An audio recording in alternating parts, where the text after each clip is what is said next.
Are you loving the First Class Live show? Then join our private Patreon community. Not only will you help to support our ability to provide you with great content, but you can also get exclusive perks like bonus videos and resources, discounts, episode transcripts, and more. So what are you waiting for? Join today at patreon.com/First Class Life.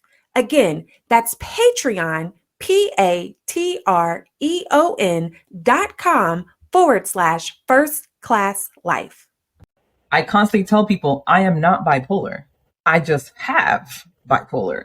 Like, bipolar is not who I am. Like, that's something that I'm constantly saying out loud. And I say it to myself a lot too, because it is very easy to get caught up in that, especially when you're diagnosed that way.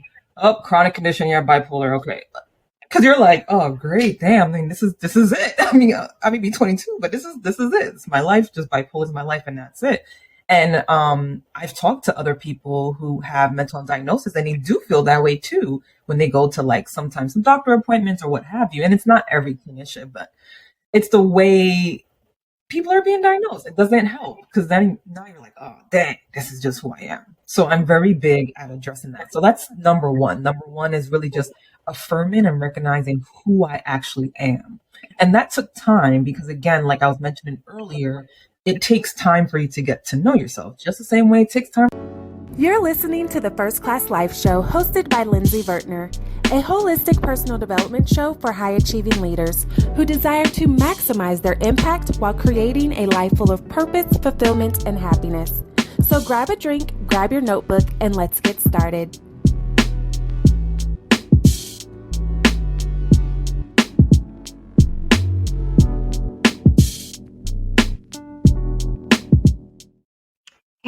Hey, world. Welcome back to another episode of the First Class Life Show with your host, Lindsay Vertner. And I'm super excited for today's guest, the lovely Glenda Lezeau. And you already know how we do on this show. We're going to hop right into the conversation because you can read the show notes, you can read the description, you can do all those good things on your own time. We want to get to the gems, okay? So welcome to the First Class Life Studios, Glenda. How are you? Thank you. I'm doing good. Now that we're together, I'm doing good. Yes. I feel like it's been a long time coming. I just love seeing your face pop up on my notifications on Instagram and all of that good stuff.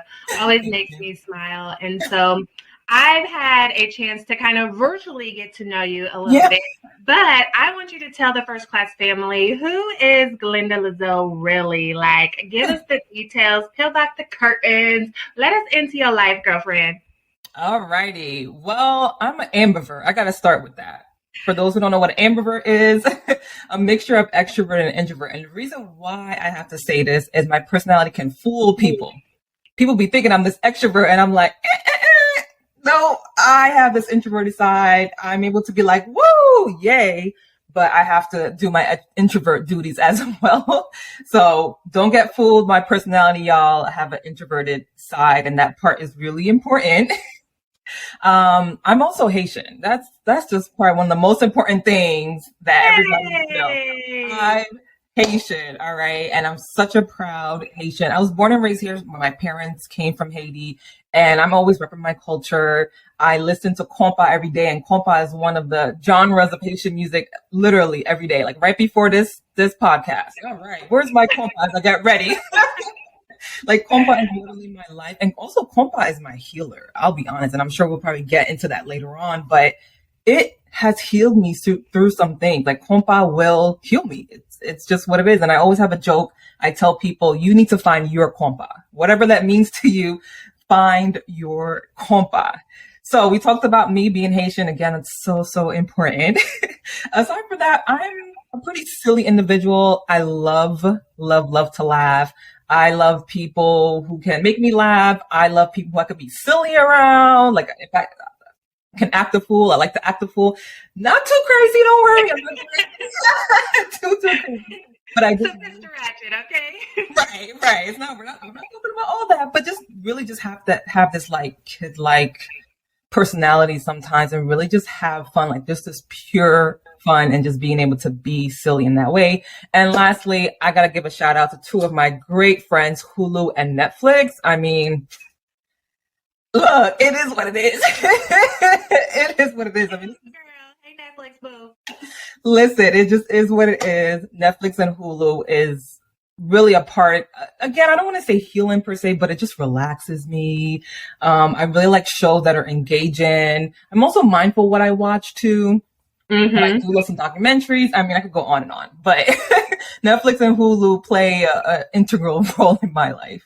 Yeah, listen, I was not expecting you to say that when you said I got to give a shout out to my two friends. So I'm not saying they're my only friends, guys. I really do have other friends. Don't worry, but just, well balanced. That's what you are. So a few things. One of my best friends is Haitian. So as soon as you said that, I was like, hey girl, hey, listen.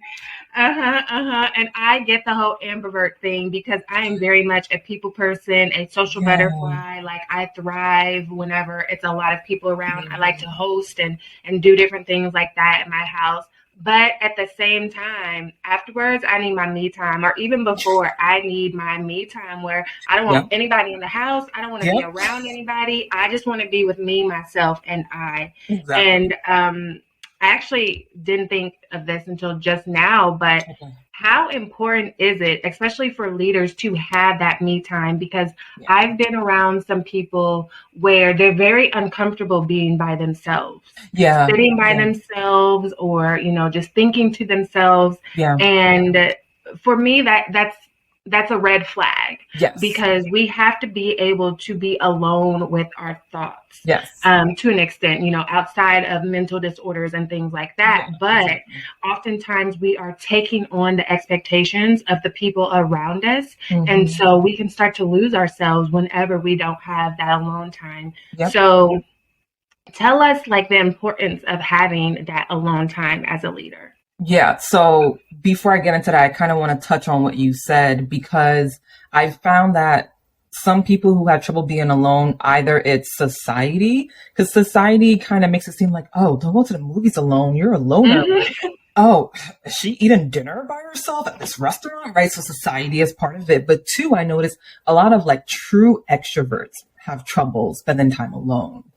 And so it's tricky because as a true extrovert, you really, I don't even know how to explain it because I'm not fully there, but extroverts really, they need and crave that connection with people.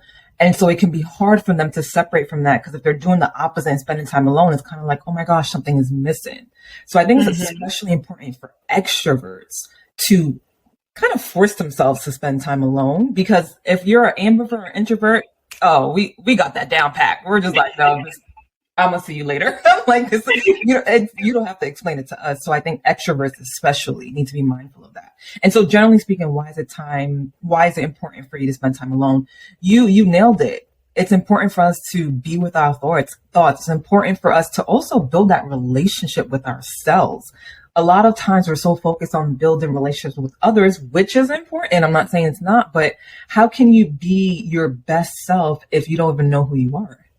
And so the best way to know who you are is by spending alone time, spending time with yourself. Same when you're dating someone. If you really want to get to know them, you can't just be like, all right, see you when I see you. No, you're making intentional efforts and you're saying, all right, so let's go on a date on Friday. Hey, what are you doing Tuesday? You're spending time with just them. You're not spending time with them and your friends all at the same time. You could do that too, but if you really want to get to know them, it has to be this one-on-one, you're doing things together. And we need to do that with ourselves as well. That's so important. You know what that makes me think of? Whenever you see the single people that are hopping from person to person to person to person to person, they got a new boo every other week, or that person that just got out of a long-term relationship and all of a sudden they're hopping right back in. It's like, wait, y'all just broke up 2 seconds ago, literally yesterday, and you're already on a date. And I know everybody moves at their own pace, but I think it's important, like you said, to date yourself. Yeah, it's very important. Ooh, man. And it's hard to do if you're not accustomed to doing it. And I think that's why some people don't do it, because it's so much easier for someone else to ask you out on a date. Oh yeah, sure, I love going out to eat, right? It's so much easier to do that. Again, society has shown this to us since we were babies, to be quite honest. So it is hard to do in the beginning though. But at some point you have to recognize that that relationship with yourself is so, so important. And you have to push yourself to take yourself out, to spend time with yourself. And then over time, it does become second nature. Over time, you're like, damn, I didn't take myself out in a little bit, like, oh, no, right over time. But I think it's that in-between stage in the beginning of building that relationship with yourself that people don't like because it is uncomfortable. You're used to being with your best friend. You're used to being with this boyfriend. You're used to being with this person you're dating or whatever the case is. And it's an adjustment period. But you have to trust me, it's worth it. It's so worth it. Because like you said, you could get wrapped up in other people's expectations and you lose yourself because you never even knew yourself. So the only way to know yourself is to spend time with yourself. And it could look like however it means to you. It doesn't have to look one way. Yeah. And you want to know something that I thought of as you were saying that is that some people struggle with dating themselves because they struggle with making decisions. Like as you were talking, I was thinking the great thing about dating yourself was that you don't have to worry about anybody else's wants. You can eat what you want to eat. Exactly. You can go where you want to go. You can leave or arrive whenever you want to. But then I was thinking like, wait a minute. There are some people that would struggle with that because either they're indecisive or they're always doubting their decisions. Yeah. And so I think that plays into a whole nother piece as well that, wait a minute, I need to be comfortable in my decisions. And I have to know that also my decisions and my opinions are worthy. And I think that can be a struggle with people that struggle to be by themselves and date themselves. Yeah. And that makes sense to me, right? Because if you're struggling to be by yourself, then you're most likely dealing with some insecurities. You're most likely dealing with confidence issues. I'm not saying that's always the case, because if you're a true extrovert, it may not be a confidence thing. It's just that you just need that like connection with people so you can still be confident that way. But for some other people, that lack of confidence or those insecurities, you're in a sense either afraid of it or you're afraid of facing it. Therefore, because once you spend that time alone, it's going to come up. I mean, you can't. So I think people would rather swallow themselves around other people, hearing noise, not spend that time by themselves because they're afraid of what's going to come up when they're alone. And again, that's a scary thing if it's something you're not used to, but it's also a necessary part of the process for you to elevate and be the best that you can be. Ooh, yes. Listen now. So many points that came to mind as you were speaking. But the first thing I want to ask you is, what advice would you give to the leaders out there that do struggle to spend that alone time? Yeah. Start small. I'm not saying to spend 3 hours with yourself every single day or anything like that. Do something small. Maybe just set one date. I'm not even telling you like, oh, do it weekly. Do it one time. Say, you know what? I'm off this Friday. I don't have to do much of my business this Friday. Do something yourself. And it could be something as small as like, let me just go to the park by myself and have my headphones on, listen to my favorite music and spend time with myself and go get some ice cream and eat the ice cream by myself. It could be as small as that. And then what I'd recommend is if you can also start with smaller increments per day. So maybe it's 5 minutes per day. Maybe it's when you wake up, instead of jumping to the phone or jumping to the laptop, it's okay. Let me put the timer on 5 minutes, just me, myself, and I. And that could look like whatever it looks like to you, but try for it to not be electronically related. I'm not saying 5 minutes on Instagram. No, I'm saying like literally like just you, yourself, and I. It could be meditation. It could be playing a game that you enjoy playing. It could be staring out the window and practicing mindfulness and just spend time with yourself for those 5 minutes. I love it. And that can fall into a form of self-care as well. 100%. Having that alone time, because self-care is not selfish. 100%. And also, how can you know what self-care practices works best for you if you don't know yourself? That's the thing. I think a lot of people now are like, oh, let me find out what Beyonce's self-care is because I'm going to do exactly what she does. I mean, yeah, you could be inspired, but what works for her may not work for you. The only way that you'll find out what self-care practices or rituals work best for you is if you know yourself, or if you try certain things and be like, nah, that don't work for me. I don't, going to a park, Glenda, that doesn't work for me. But when I treat myself to pizza, that works for me, right? It's like, that's the only way you would know what self-care practices work for you, when you spend time with yourself and you're actually getting to know yourself. Like, what does Glenda like to do? What does Glenda like to do with herself? And that makes me think of whenever you said your friends Hulu and Netflix, because I know that there are a lot of people out there would be like, you shouldn't be spending all your time on Netflix or Hulu and blah, blah, blah, and you shouldn't be watching TV, and Right. millionaires don't watch TV at all. They don't even have a TV in their house, blah, blah, blah. Well, first of all, you can watch it on your phone or your computer, so there's that. So they might not have a TV, but I'm pretty sure they got a phone or a laptop, Right. if not both. But whenever you said about you have to figure out what self-care works for you, that is important that you define it for yourself, because it's all about moderation and knowing the purpose. It's one thing to watch Hulu or Netflix just mindlessly all day, every day, and it consumes all of your time. It's another thing for that to actually be your moment of self-care. Like, all right, I've been working hard all day long. I've been doing this for this person, doing that for that person. And now I'm about to take 3 hours and binge Netflix, because this is about to be my me time. This is whenever I can turn off my brain and I can Netflix and chill with myself. Okay. No, literally. And that's what it is. And for me, Netflix and Hulu, it really does something to me. I mean, again, for some people, they'll be like, you could be using that time creating a third business. And I'm like, listen, no. Like, it really just helps me regroup sometimes. If I'm having an off day, I'm like, you know what? We got to put a pause. Let me turn on the show. Like, it really is that self-care for me. And the reason why I know it's self-care for me is how it makes me feel. It feels good.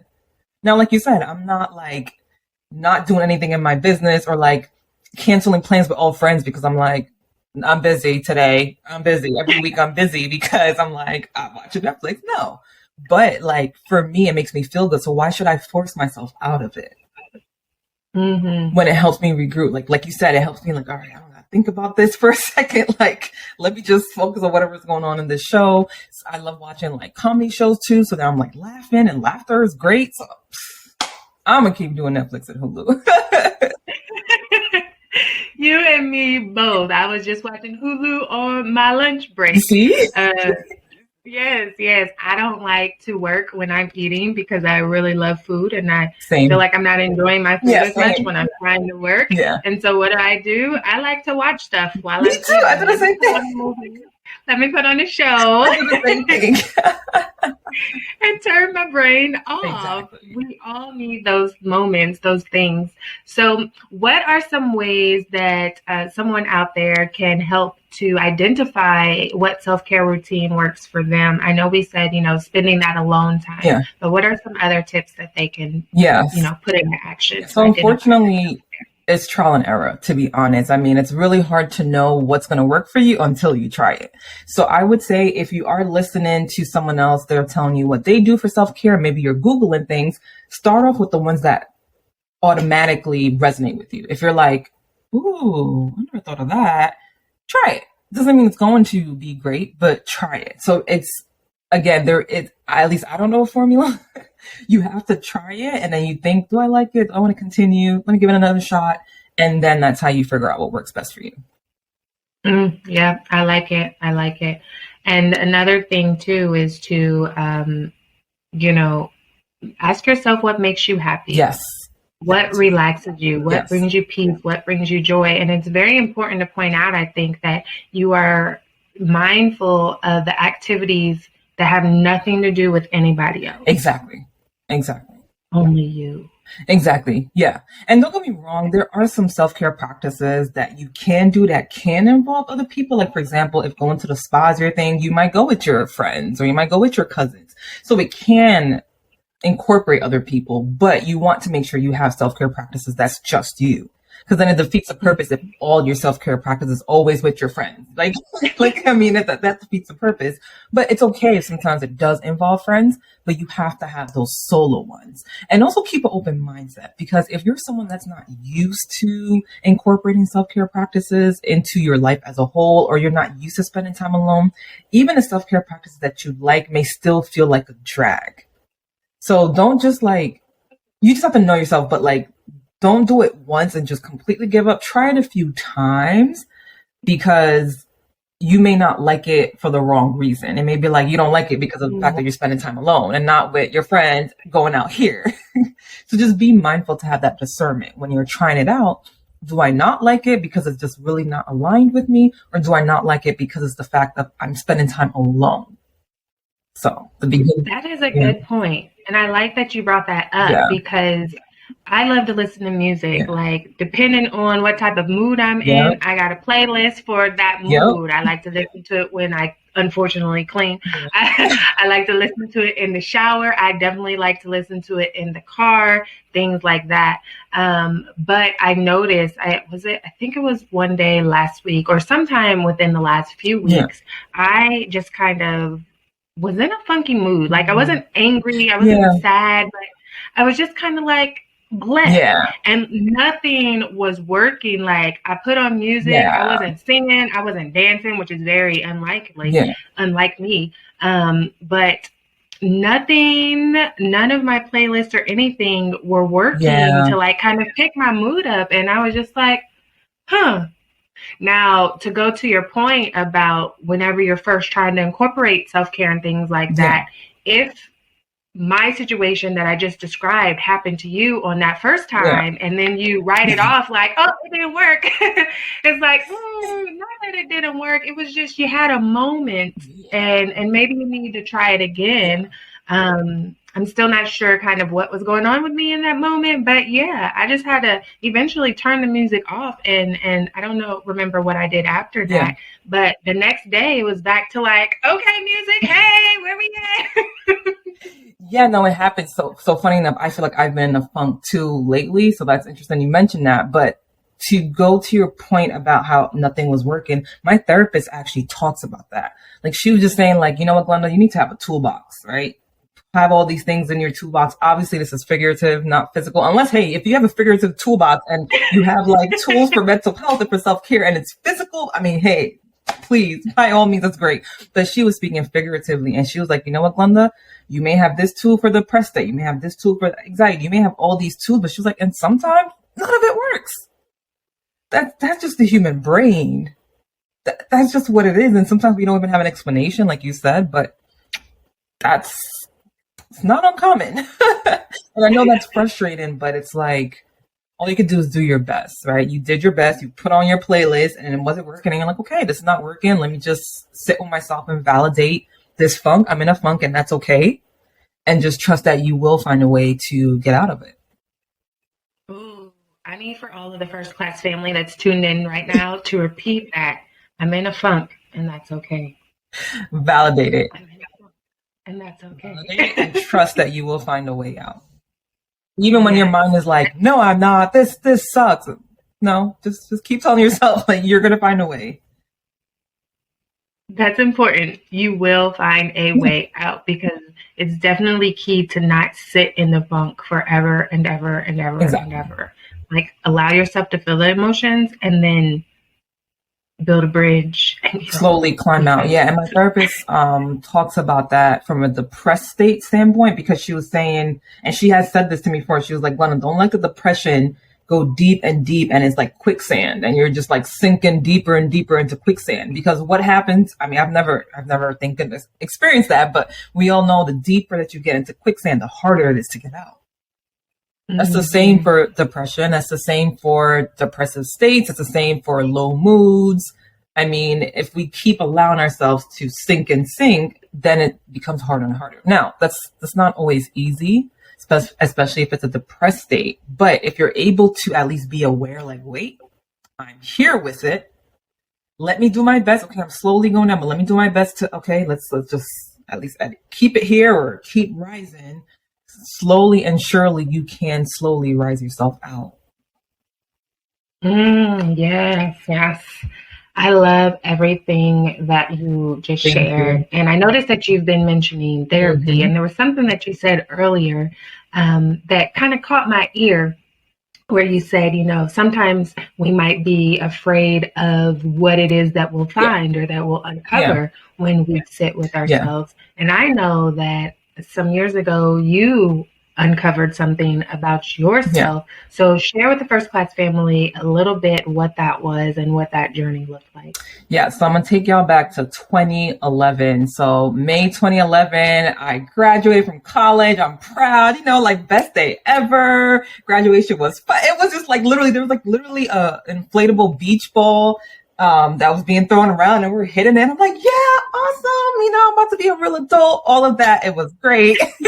Felt great. Parents proud. Everyone's proud. Everyone's doing well. So I'm thinking that, okay, this is like new beginning. This is the start of my like real adulthood. And that's not quite what happened. So November 2011, I had a major psychotic breakdown.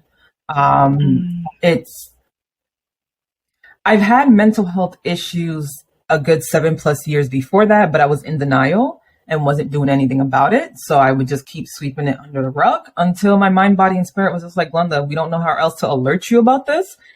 So I ended up having a psychotic breakdown. And so what that means is I was experiencing visual hallucinations, auditory hallucinations, delusions, paranoid thoughts. I lost all perception of reality, all complete perception of reality. I was not myself. My family couldn't recognize me. I was kind of just pacing up and down, having these symptoms. I wasn't eating, I wasn't drinking, nothing. And so it was so bad that they had to call 911. I was rushed to the hospital, but I wasn't admitted to the hospital. And then I kind of started feeling a little bit better and then relapsed. And then the same thing happened again. And this was within under a week. And then I was brought to the hospital again. And that's when I was actually admitted into the psychiatric unit. And that's when I was diagnosed with bipolar. I know that was so heavy. It's always I'm trying to give like a general overview. But that's what happened.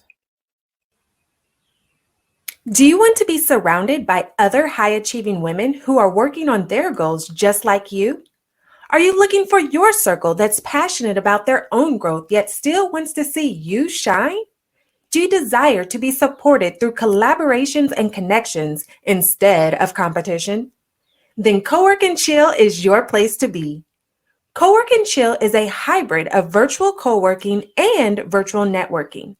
It's a community of women who are striving to build living legacies.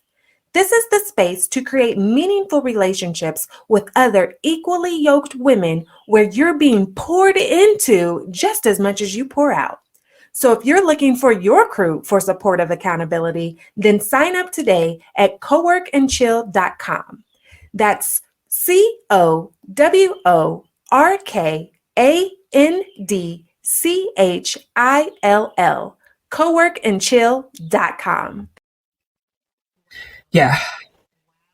Yeah. I can say in that moment. So explain what life was like prior to. Yeah. I know you just graduated, but what type of person were Yeah. you? And then to be hit with that. Yeah.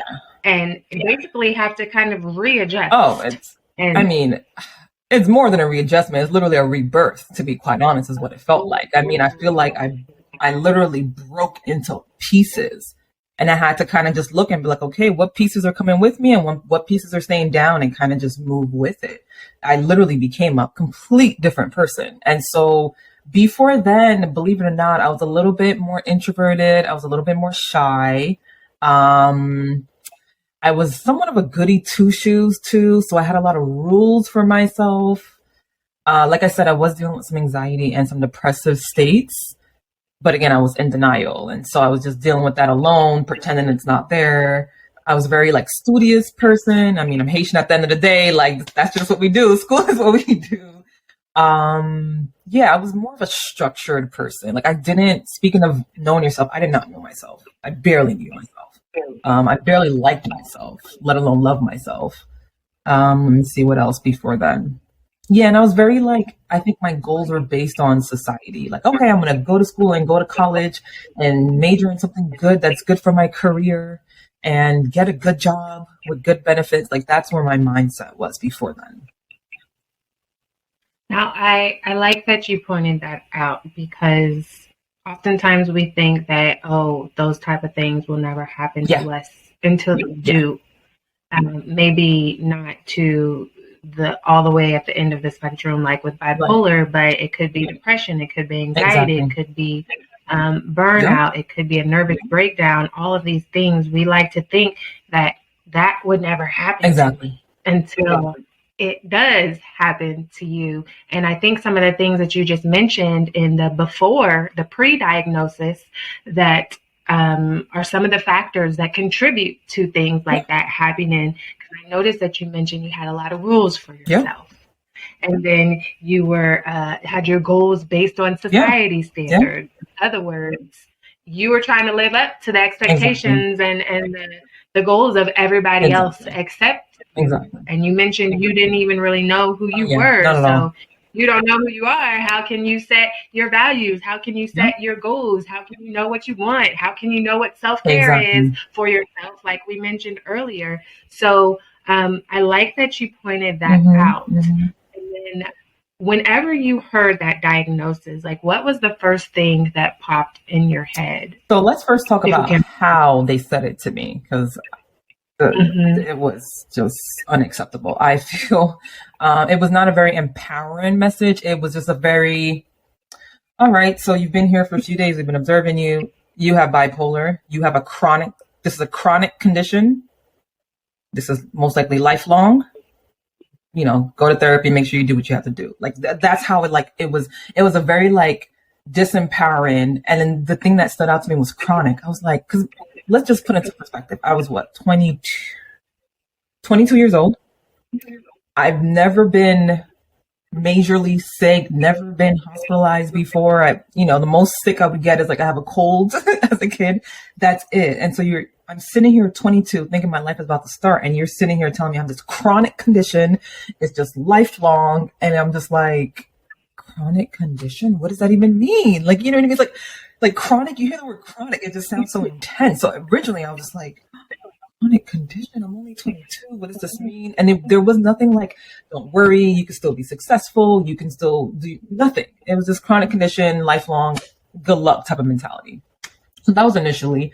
And then afterwards, there was someone who I was hospitalized with. Like, we were pretty close while we were on the unit, as close as you can be in a small period of time. But like, we would like talk. And so he was like, hey, how did your meeting go? And I was just like, well, they said it was bipolar and it's chronic. And then he was like, oh, don't worry about that. You're going to be fine. And I was like, I started like crying, and I'm just like, oh my gosh, what does this mean? And he was very like, oh no, you're fine. You're fine. Like, you're good. You're good. Don't worry about it. Like, but it helped. So once I got over that hurdle, then I was in this very empowering thing. I'm like, you know what? I'm not letting any diagnosis stop me from being who I need to be. Like, I was very empowered. Like, all right, bipolar, I'm going to conquer you. Like, I had a lot of time to actually self-reflect, which is probably the first time in my whole life, like a healthy self-reflection. Let's put it that way. And so from there, honestly, I can say that diagnosis and that psychotic breakdown was actually a blessing for me, because it made me realize the importance of my mental well-being. It made me make a pact with myself that I was going to embark on this mental wellness journey. And I also recognized the unhealthy relationship that I had with myself. And so I told myself, you're gonna go on a self-love journey. I know you don't know what that means. You don't know what's loving yourself. You're gonna do it. And this is all in the psychiatric unit. That like I finally was like, yep, all right, so this is what we're doing.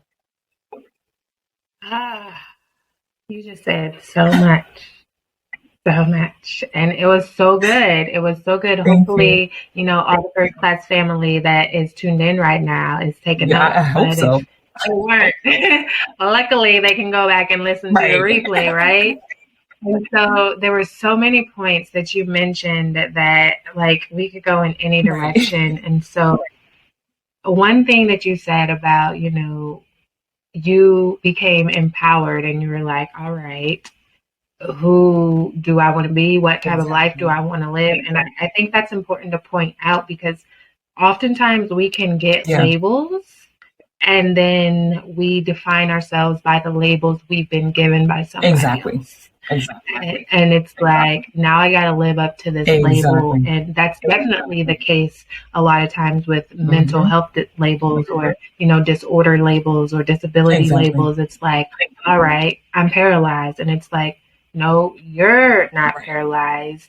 You have become paralyzed, but that does not define who you are. It's like, all right, you're bipolar now. It's like, no, I'm not bipolar, but I am me with bipolar. So how do I continue to be me with bipolar, or insert whatever label or title? Because it can go the other way as well. Like, we think of the negative titles, or, negative in quotes, because it is what you make it. But that can also work with titles of a prestige, like, all right, well, you're the preacher's daughter, or you're the president, or you're the CEO, and then it's like we become, oh, I'm the CEO, and we become this person. It's like, no, you are Jessica, the CEO. That's just one title. That's not who you are. And I think that's one way that a lot of people lose themselves and lose their identity, because they're so caught up in the title. And it's like, once the title is removed, then they have a breakdown, and it's who am I? So what were some of the steps that you took to really embrace who you are now with this diagnosis, and not become the diagnosis? No, that's perfect. First of all, I want to say you really nailed it. Like, the epitome of the work that I do, the epitome of the workshop that I do, is making people recognize that affirmative statement. So, for example, I constantly tell people I am not bipolar. I just have bipolar.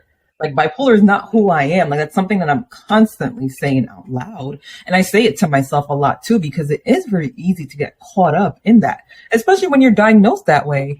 Oh, chronic condition, you're bipolar. Okay. Cause you're like, oh, great. Damn. I mean, this is it. I mean, I may be 22, but this is it. It's my life. Just bipolar is my life, and that's it. And I've talked to other people who have mental health diagnosis, and they do feel that way too when they go to, like, sometimes some doctor appointments or what have you. And it's not every clinician, but it's the way people are being diagnosed. It doesn't help, because then now you're like, oh, dang, this is just who I am. So I'm very big at addressing that. So that's number one. Number one is really just affirming and recognizing who I actually am. And that took time, because, again, like I was mentioning earlier, it takes time for you to get to know yourself, just the same way it takes time for you to date a partner. Like, you may know a lot about them in the beginning, but certain things are going to be revealed gradually. And so over time, it took time for me to add on to who am I. But start with the basics, right? So, like, the basics for me as well, you're someone's daughter. You're a sister. You're a friend. You're creative, like certain things that I did know myself. So it's really affirming who I was aside from this diagnosis. That was number one. The next step was really going on that self-love journey. And so everything that I shared earlier, I'm sharing from personal experience. Nobody knew this until now. Ta-da! But this is from personal experience. I literally went from someone who barely liked themselves to someone who has a healthy, loving relationship with themselves. And so you have to, the first step is just making a pact with yourself. Make a pact with yourself. It's that simple. You can do it right now. Tell yourself, I'm going to make a pact with myself. I'm going on a self-love journey. That's exactly what I did in the psychiatric unit when I said I was going on a self-love journey and a mental wellness journey. So make that pact. That's the first step. The second step is to start dating yourself. Start trying things, trying different things, seeing, like, do I like this? Do I not like this? Do things you probably would never do. Nothing too hectic now. I'm not saying anything illegal. I'm not saying jumping off a plane or anything. That's not what I'm saying. I'm just saying, like, it's okay to try something different, because you never know what you may gravitate towards.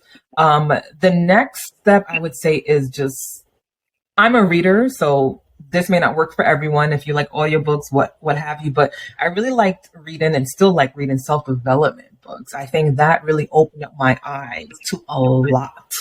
Because when you read these books, it really makes you recognize that you're bigger than whatever else society sees you as. It gives you new ideas in your brain. And so just like reading it, and if reading is not your thing, YouTube videos. There's a lot of YouTubers that are talking about amazing things, whatever it is that you want to work on. Watch a YouTube video, watch something to inspire you. And lastly, if you can, this again might take time, surround yourself with people who either respect this journey that you're on, or is on a similar journey, or went through a similar journey, and just have conversations. It's as simple as that. But I want to say it's a process, y'all. I don't want to share. I don't want to just like sell you with the dream. Oh, healthy living relationship with yourself. Oh my gosh. It's a process. And you can't escape the process. That's the truth. But it's so worth it. So worth it. Like I said, when I said earlier how I'm a complete different identity right now. Yeah, that's a real thing. And that part of that have to do with the self-love journey that I embarked on. I definitely love that you said it's a process, because that's important to point out. And it's an ongoing process. We are constantly evolving and changing, and the world around us is changing. The people around us are changing. You are changing as you go through different phases of life and different, life stages. You're going to change and you're going to evolve. And so it's an ongoing process.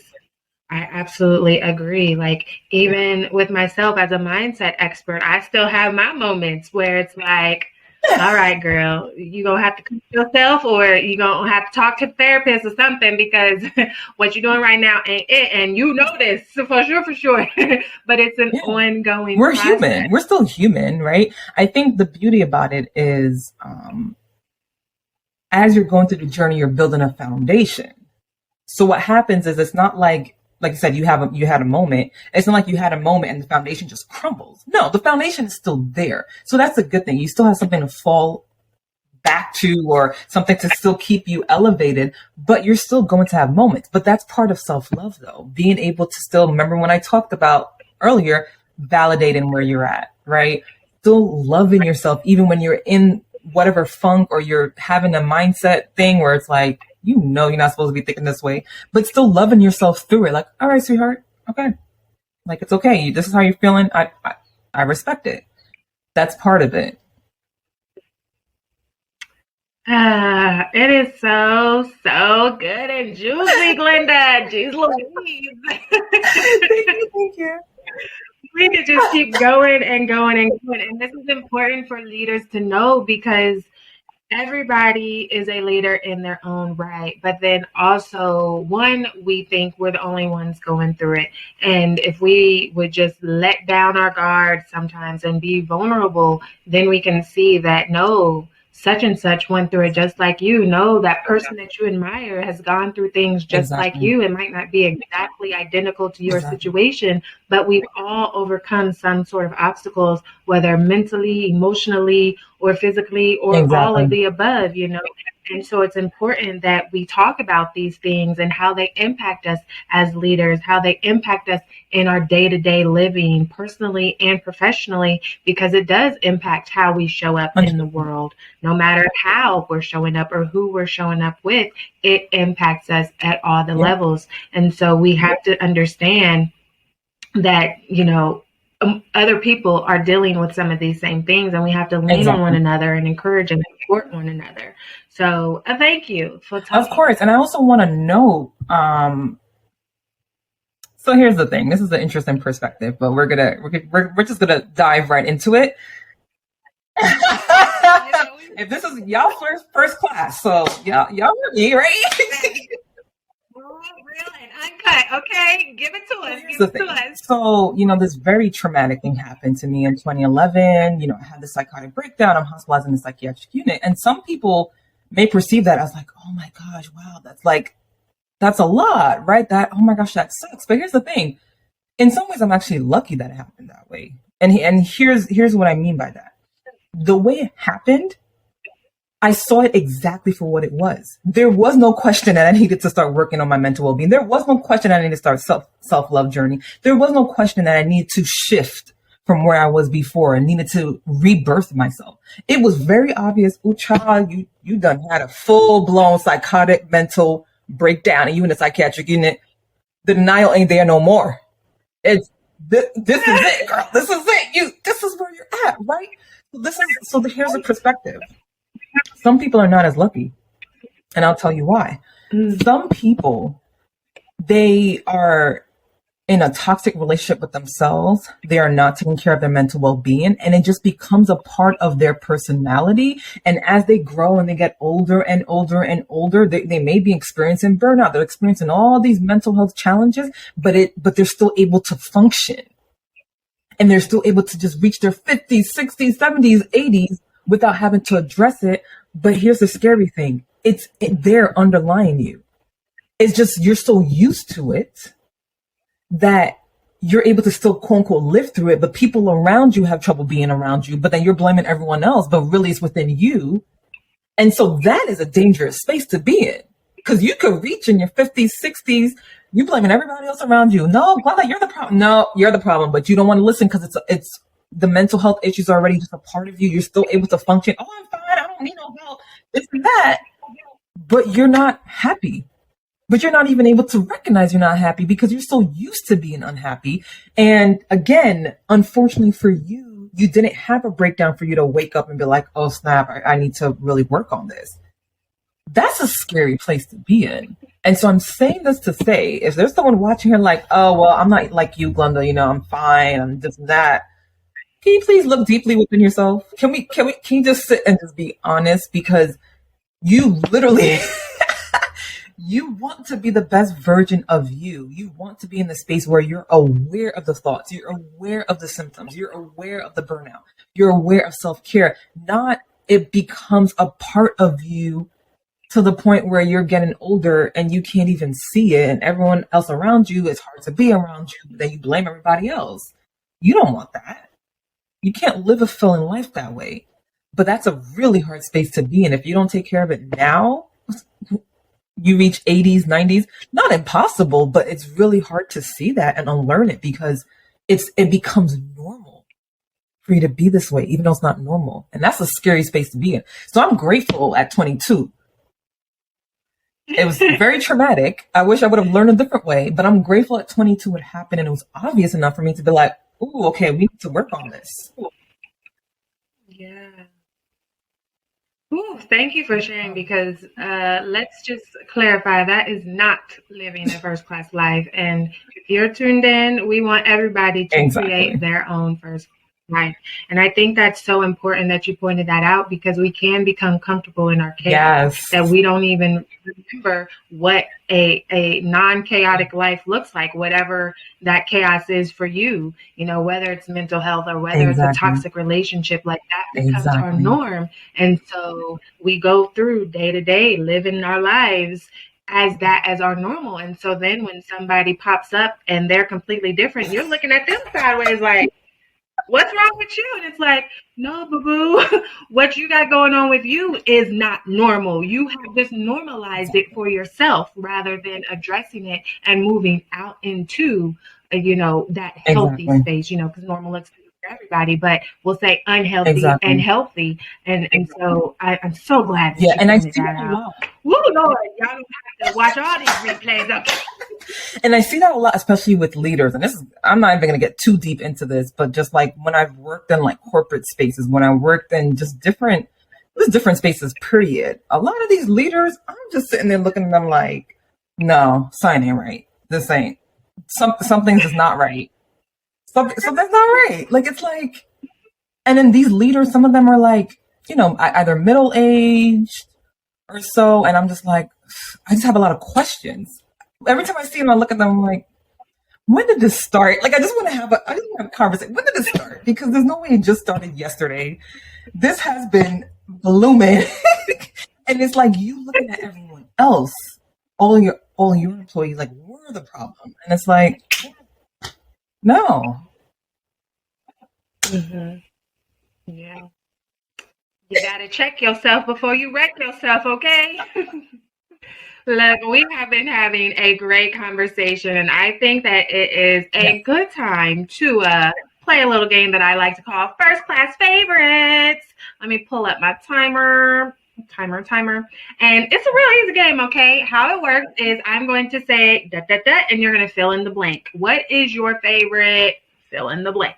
But the catch is you only have 10 seconds to answer, all right?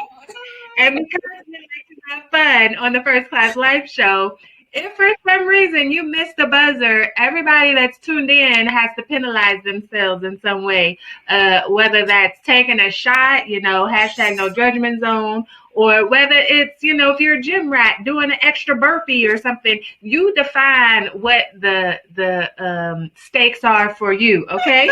Oh, no. Yeah, so I'll start you with the Please. easy one. What is your favorite Purple. color? Go. Ooh. And with 8 seconds to spare, right? Probably even 9. Right. By the time I looked at it was 8. Purple. I like it. See, yeah, that wasn't too bad. I'm nervous, but that first one wasn't too bad. Mm-hmm. What is your favorite season of the year and why? Spring. Go. Oh, and why? Not too cold, not too hot. Okay. We'll take it. Spring. Spring's all right, except when allergies are kicking in, Spring is definitely a bipolar season for me, okay? Like 1 minute it's freezing cold, the next it's hot and humid and wet and all kinds of things. It's like, I don't know how to dress for the day. What is your favorite song, artist? Oh, I don't have one. Anything compa related. If you had to pick one song, what's your favorite? Okay, song? fine. Lakay by Tabu Combo.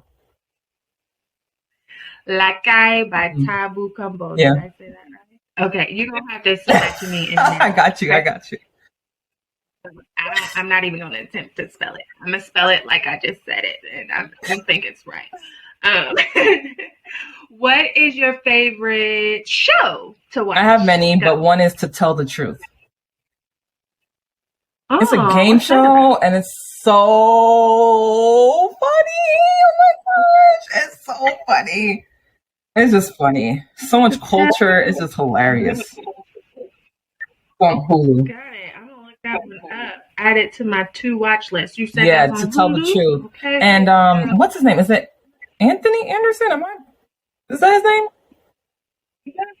I don't know. Depends on who you're talking Blackish, about. the dad from Blackish. Okay, I was just want to triple check, but yeah, he's the host. Yeah, and it's like him and his. Okay. You just gotta watch it. Him and his mom. Like his mom is part of it too. Look, but that's my show. It's a game. Like I said, it's a game show, but it's so interesting. Oh gosh. Yes. I'm gonna check it out. Let me know I'm how gonna you check like it out. when you check it out. What is your favorite? Okay, I will. And y'all let us know in the comments as well. Check it out, okay? Okay, First Class family, let us know. What is your favorite book? Go. I can't say, but I'm going to say my book, Letters to My Bipolar Self. Oh, Letters to My Bipolar Self. Yes. And what's your favorite place to travel? Go specifically. Anywhere with a beach. I don't know. If you had to pick one. I can't choose because a lot of these places I haven't been to yet. That's it. Yeah, y'all gotta take a shot, do a burpee, run an extra lap or something, because she missed that one. You're not thinking something. What's a beach that you have been to? I've been to some Florida beaches. I've been to Labadee Beach in Haiti. I've been to a few beaches in Haiti. Don't ask me the name because I don't know.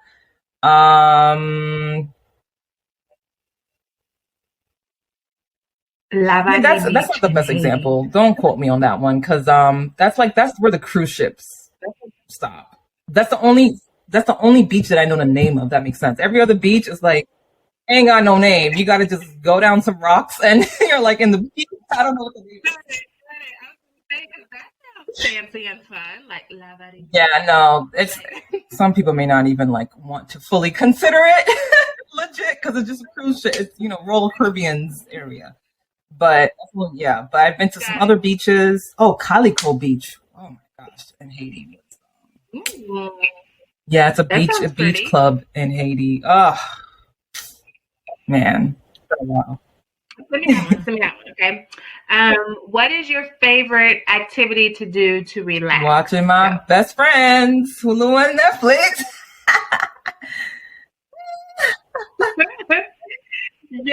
Yes. So Thank you for playing First Class Favorites, and to the First Class family that is tuned in right now. If you are a member of our private Patreon community, then you already know the deal. You will have access to this ongoing, uniquely curated list of First Class favorite things, okay? So book, song, place to travel, and relaxing activity are all developed by our phenomenal guests here that come on the First Class Live show. So that's why I was like, you're going to have to type that to me so, I see. so I can be on the ongoing list. Yes, and if you want access to that list, all you have to do is click the link wherever it's at and subscribe and become a member of our private Patreon community, okay? So thanks for playing. I have another question for you. All right, so we're here in the First Class Life show, and for those of you that are unaware, First Class Life is actually an acronym for the different characteristics and skills that you want to embody into your lifestyle to create a first class life full of purpose, fulfillment, and happiness. I'm not going to go through what all of those factors are right now, but if you want to know, you can do two things. You can either go listen to the very first episode of the First Class Life show where I explain them all in detail, or you can head to firstclasslifeshop.com and buy the book First Class Life, 10 Key Factors to Create a Life Full of Purpose, Fulfillment, and Happiness, okay? But meanwhile, lovely Glenda, tell us, which key factor of First Class Life do you resonate with Thankful. the most? I'm really big. Ooh, I'm really big on gratitude. I have multiple gratitude practices, actually. Usually one in the morning, one at night. The one at night, I attempt to do it every single day. You know, there's some days where it's like, whoops. I usually do it every single day, and the one in the morning is usually Monday through Friday. But yeah, gratitude has been a very, very big practice that I picked up ever since I went on this self-love journey. Like, that was one of the things that I picked up, but in the beginning it wasn't consistent. It would be like, okay, I have this gratitude journal. Then like years go by, like, girl, where's the gratitude journal? What's going on? You know, it was inconsistent for a while until I was like, no, this needs to be consistent. Like, it needs to be consistent. And so I could honestly say I've been consistent for a really long time now with my gratitude practice. And it's great. There's a lot of studies that show the benefits of gratitude. It helps keep you grounded. It's not perfect. It's not a perfect cure, because there are times where I'm not grounded, but it does help you with being grounded, especially when you're going through something. You think that there's nothing to be grateful for at all, but when you're reminded there is something to be grateful for. Mm-hmm. And here's the thing about gratitude and being thankful for the things that you have, and sometimes being thankful for the things that you don't have, because you know, that's a whole other thing in itself. Mm-hmm. Yeah. But when we are thankful, we attract more things into our lives to be thankful for. And that's the importance of gratitude. So I love that you picked that one. So tell us, what products or services do you have that can help? Yes, so I already, talked about my book a little bit when I talked about my favorite book. So now my book is going to make an entrance. a little bit dark, but y'all get the point. So this is my book, Letters to My Bipolar Self. And it's a series of 50 letters that I wrote to myself despite mental health challenges that I was facing. And so what's amazing about this book is it's not just for individuals who have bipolar or mental health condition.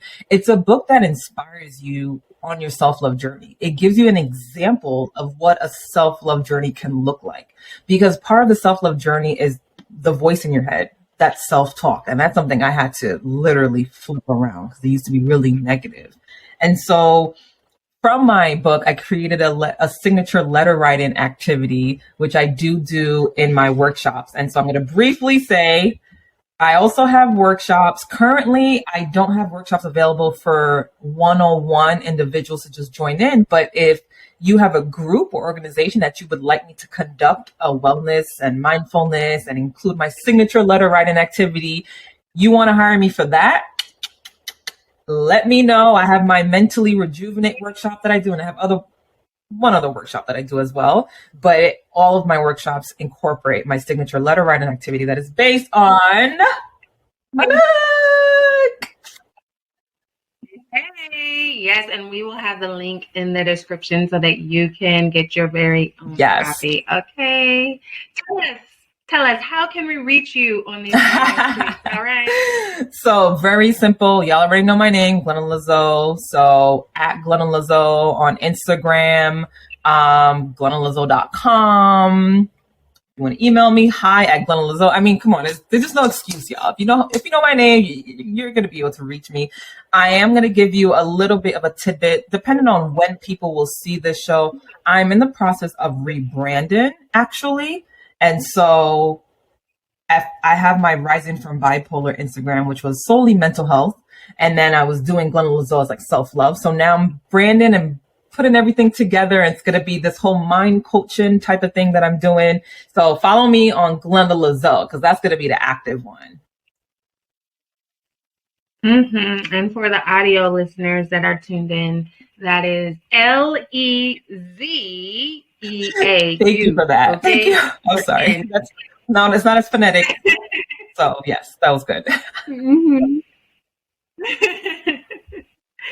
So thank you for being an amazing guest and dropping all of those gems, because this is definitely one to rewind and listen to again, because it is so important, as leaders, that we maintain our mental health so that we can be on top of things and we can be aware whenever we are starting to fall into that quicksand, and be able to pull ourselves out, or if we're unable to do it ourselves, get the support or find the support to help pull ourselves up out of that quicksand, whatever it may be. So thank you, and thank you, First Class family, for tuning in for another great episode of the First Class Life Show. You already know what to do. Hit the link and become a member of our private Patreon community, because you'll be able to get more bonus footage from the lovely Glenda Lezeau, as well as access to some other great perks. So in the meantime, I know you could be doing anything else in the world, but you are here with us, and we are forever grateful.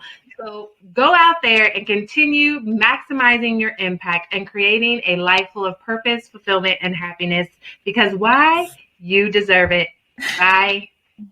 Thank you so much for having me, Lindsay. Thank you for everyone tuning in. Unfortunately, all good things must come to an end. But please be sure to subscribe to the First Class Life Show. And don't forget to rate, leave a review, and join our private community so that we can continue to provide you with great personal development conversations to help you maximize your impact while creating a life full of purpose, fulfillment, and happiness. You deserve it.